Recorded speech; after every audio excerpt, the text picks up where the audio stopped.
For nearly a decade, crypto has been fighting the exact same battle, right? We want faster blockchains, bigger blocks, higher throughput, lower fees. Every new chain comes out claiming, hey, we finally solved scalability. But behind all those flashy headlines, something way more radical has been happening. Welcome to The Explainer. Today we're diving into the most fundamental transformation in crypto history. It's a shift so massive, it could redefine how the entire digital economy operates. The biggest rebuild in blockchain history has actually already begun, and honestly, most people haven't even noticed it yet. You see, the most important infrastructure shift in crypto right now isn't a new blockchain at all. In fact, the very idea of a blockchain as we know it is starting to literally break apart. Execution is moving somewhere else, data is moving somewhere else, settlement is moving somewhere else. All these functions that used to live crammed inside a single chain are being pulled apart into entirely new layers. For years, chains have been in this brutal cage match to be the absolute fastest, but the real winner isn't a single chain at all, it's the disassembly of the blockchain itself. But real quick, before we get too deep into the weeds, please note that this video on the channel Block Spawns Funds is created for educational and informational purposes only, and does not constitute financial or investment advice. All right, let's get into it. To really wrap our heads around this massive shift, we've got to rewind a bit back to the monolithic era. Think the creation of Bitcoin and early Ethereum. Imagine the original blockchain as this single giant machine where consensus, execution, settlement, and storage are all jammed into one unified architecture. It was basically a Swiss Army knife, one system trying to do absolutely everything itself. And for years, the industry looked at this monolithic, all-in-one design and thought, yep, this is the absolute ideal. Let's break that down. At its core, a monolithic blockchain is juggling four really heavy foundational pillars. First, you've got execution. That's processing the actual transactions and running smart contracts. Second is settlement, verifying those transactions and resolving any disputes. Third is data availability, which just means making sure all the block data is stored and actually retrievable. And finally, consensus, everyone agreeing on the order of transactions. In a monolithic chain, every single node on the network is sweating, trying to perform all four of these heavy tasks at the exact same time. And that worked fine until it didn't. As global demand just absolutely exploded, with DeFi, NFTs, gaming, and big institutional money flooding the network, the whole environment shifted into this severe scalability crisis. We all remember it, right? Endless transaction queues, gas fees surging to absolutely astronomical levels. The classic blockchain trilemma, the idea that you can't have scale, security, and decentralization all perfectly at once, was just brutally exposed. Every node trying to handle everything proved that the bottleneck wasn't just about throughput. The real bottleneck was the architecture itself. Just look at how this played out. You can clearly see how the mean net transactions get completely swallowed up by the surge in Layer 2 activity. Layer 2 rollups had to step in and literally take over the vast majority of transactions just to keep the whole system from grinding to a halt. The network had effectively hit a brick wall, which forced the entire industry to completely rethink how blockchains are built from the ground up. So here's the crucial parallel. Blockchain design started mirroring the history of traditional computing. Think about how computers evolved. We went from these massive, room-sized mainframes into the modern cloud infrastructure we use today, which is built on highly specialized layers, separate processors, databases, storage, and networking. Computing scaled through specialization, and blockchains are finally following suit. We're evolving from vertical scaling, which is basically just buying beefier hardware, to horizontal scaling, using a separation of concerns across shared layers. It's literally breaking apart. Look at the monolithic block here. It's incredibly heavy, trying to do execution, settlement, consensus, and data availability all stacked together. Now compare that to the modular stack. It deliberately separates those functions into distinct, purpose-built systems. And that right there is the core of the modular blockchain thesis.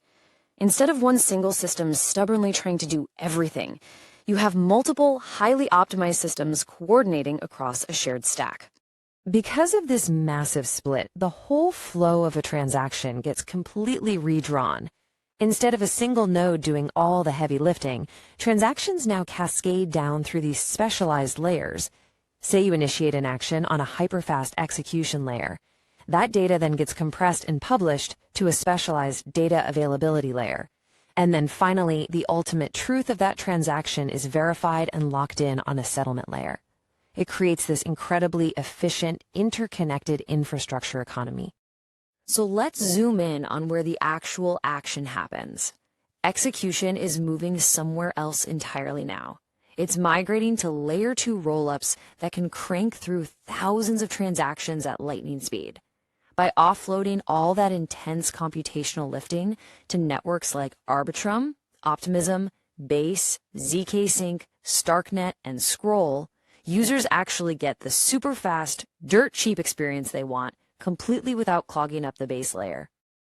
Now, when we pop the hood on these rollups, there are a couple distinct ways they handle this execution. You've got optimistic rollups like Arbitrum and Optimism. As the name implies, they optimistically assume transactions are valid unless someone challenges them during a 7-day dispute window.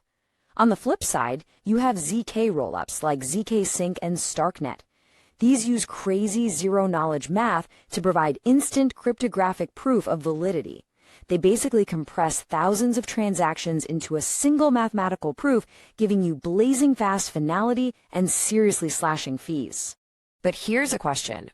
Why would the industry deliberately make blockchain architecture so much more complex by shattering it into pieces like this? Well, it all comes down to data availability, or DA. This is the hidden, vastly underappreciated bottleneck to true scaling. Think about it. Even if you process 1 million transactions a second on a rollup, you still have to post the transaction data somewhere so anyone can verify it. If that data isn't available, the rollup is basically just a black box, and you lose all security. To solve this massive data puzzle, we're seeing the rise of foundational alt-DA, or alternative data availability layers. They step in specifically to absorb that incredibly heavy data load from the optimistic and ZK rollups. By handing off all the raw data storage to these alt-DA layers, the execution layers are totally freed from that computational burden. It's like taking a huge backpack off a runner. Suddenly, they can sprint incredibly fast and at a fraction of the cost. As we descend into this hidden infrastructure, we run into the true heavyweights, the DA layer giants. You've got Celestia, which basically pioneered this whole high-throughput modular DA approach. You've got Avail, which spun out using validity proofs and light clients for hyperfast verification. Then there's EigenDA, offering massive speed backed by restaked Ethereum security. We're even seeing others like NearDA jump in. These specialized networks are doing the unglamorous but crucial job of distributing blockchain data at scale, which drastically lowers costs and makes it possible for thousands of specialized app chains to exist. Now, the magic trick that actually makes these DA networks possible is a breakthrough called Data Availability Sampling, or DAS. It's honestly brilliant. Imagine a giant public scoreboard at a stadium. Everyone in the crowd needs to see it to trust the final score. Traditionally, every node had to download the entire block to verify it, kind of like having to read an entire newspaper cover to cover just to verify one specific headline. With DAS, nodes only download tiny random snippets. As long as enough random pieces are retrievable, math steps in to guarantee the entire block is available. You get absolute transparency without needing some NASA-level supercomputer. Meanwhile, settlement is moving somewhere else too. What started out as this monolithic Ethereum is transforming into a high-security settlement and data backbone. It's no longer trying to execute every single individual tray or NFT mint. Instead, it's becoming the ultimate Supreme Court of this entire modular ecosystem. It's ironic, really.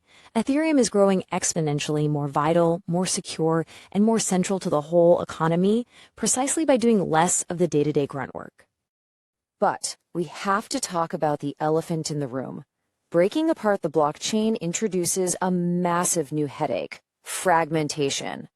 By scattering all this activity across dozens of rollups and data layers, we've totally dispersed the liquidity. Users are forced to navigate this incredibly complex, frustrating maze of cross-chain bridges, which, let's be honest, have historically been giant targets for multi-billion-dollar exploits. This fragmented user experience is a real issue, and it demands powerful new interoperability protocols to safely bridge all that scattered liquidity back together. To fix this, the industry is currently building out the new interoperability frontier. We're seeing the rise of shared sequencers that can coordinate transactions across multiple different chains simultaneously. We're also seeing intent-based architectures. This is where users just state what they want, like, hey, I want to swap my USDC for Ethereum, and the network automatically handles all the complex multi-chain routing completely behind the scenes. The buzzword here is chain abstraction, basically hiding all the complicated plumbing so the user just gets a smooth, seamless experience. As billions of transactions start flowing across these specialized networks, a really grand realization starts to land. The industry loves to frame this as a zero-sum battle between monolithic speed and modular scale. But crypto's future isn't actually about chains competing against each other to the death. It's about seamless coordination across these modular layers. Execution, settlement, consensus, and data availability are all evolving into their own coordinated industries, working together within one unified ecosystem. So I want to leave you with this final thought to chew on. If blockchains are no longer doing everything themselves, what exactly are they becoming? As the illusions of the almighty monolithic chain start to fade, are we finally looking at the birth of an indestructible, layered operating system that will actually power the future of global finance? The biggest infrastructure shift in crypto is already underway, quietly forming right beneath the surface, as the modular network builds the true foundation for tomorrow.